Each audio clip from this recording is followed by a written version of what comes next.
यो कहकर कृपालु श्री राम जी ने सीता सहित अवधपुरी को प्रणाम किया।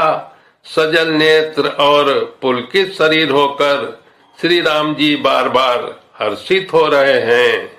फिर त्रिवेणी में आकर प्रभु ने हर्षित होकर स्नान किया और बानों सहित ब्राह्मणों को अनेकों प्रकार के दान दिए। तदंतर प्रभु ने हनुमान जी को समझाकर कहा, तुम ब्रह्मचारी का रूप धरकर अवधपुरी को जाओ, भरत को हमारी कुशल सुनाना और उनका समाचार लेकर चले आना।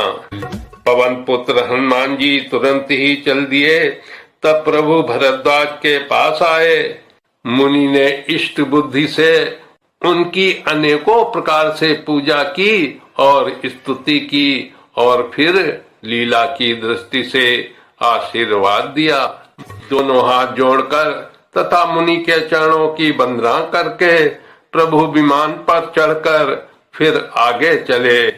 यहाँ जब निषाद ने सुना कि प्रभु आ गए तब उसने नाव कहाँ है, नाव कहाँ है पुकारते हुए लोगों को बुलाया। इतने में ही विमान गंगा जी को लांघकर इस पार आ गया और प्रभु की आज्ञा पाकर वो किनारे पर उतरा। तब सीता जी बहुत प्रकार से गंगा जी की पूजा करके फिर उनके चरणों में गिरी। गंगा जी ने मन में हर्षित होकर आशीर्वाद दिया, हे सुंदरी, तुम्हारा सुहाग अखंड हो। भगवान के तट पर उतरने की बात सुनते ही निषाद राजगु प्रेम में विहल होकर दौड़ा। परम सुख से परिपूर्ण होकर वो प्रभु के समीप आया और श्री जानकी जी सहित प्रभु को देखकर वो आनंद समाधि में मग्न होकर पृथ्वी पर गिर पड़ा। उसे शरीर की सुधि न रही।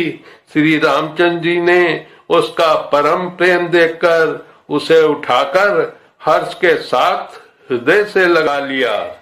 सुजानों के राजा शिरोमणि लक्ष्मीकांत कृपा निधान भगवान ने उसको हृदय से लगा लिया और अत्यंत निकट बैठाकर कुशल पूछी। वो विनती करने लगा, आपके जो चरण कमल ब्रह्मा जी और शंकर जी से सेवित हैं, उनके दर्शन करके अब मैं कुशल से हूँ। हे सुखधाम, हे पूर्ण काम श्री राम जी, मैं आपको नमस्कार करता हूँ, नमस्कार करता हूँ। सब प्रकार से नीच उस निषाद को भगवान ने भरत जी की भांति हृदय से लगा लिया। तुलसीदास जी कहते हैं, इस मंद बुद्धि ने अर्थात मैंने मोहवश उस प्रभु को भुला दिया। रावण के शत्रु का यह पवित्र करने वाला चरित्र सदा ही श्री राम जी के चरणों में प्रीति उत्पन्न करने वाला है। यह कामादि विकारों को हरने वाला और भगवान के स्वरूप का विशेष ज्ञान उत्पन्न करने वाला है। देवता, सिद्ध और मुनि आनंदित होकर इसे गाते हैं।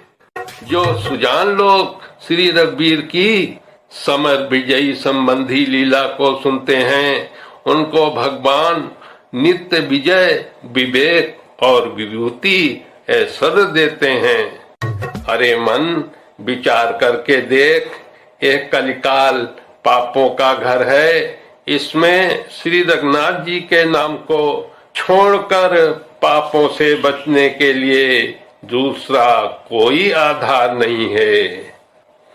कलयुग के समस्त पापों का नाश करने वाला श्री रामचरितमानस का ये छठा सोपान लंका कांड समाप्त हुआ। जय श्री राम, जय श्री राम, जय श्री राम। जय हो महावीर हनुमान। बोलिए क्या श्री रामचंद्र की, पवन सुत हनुमान की।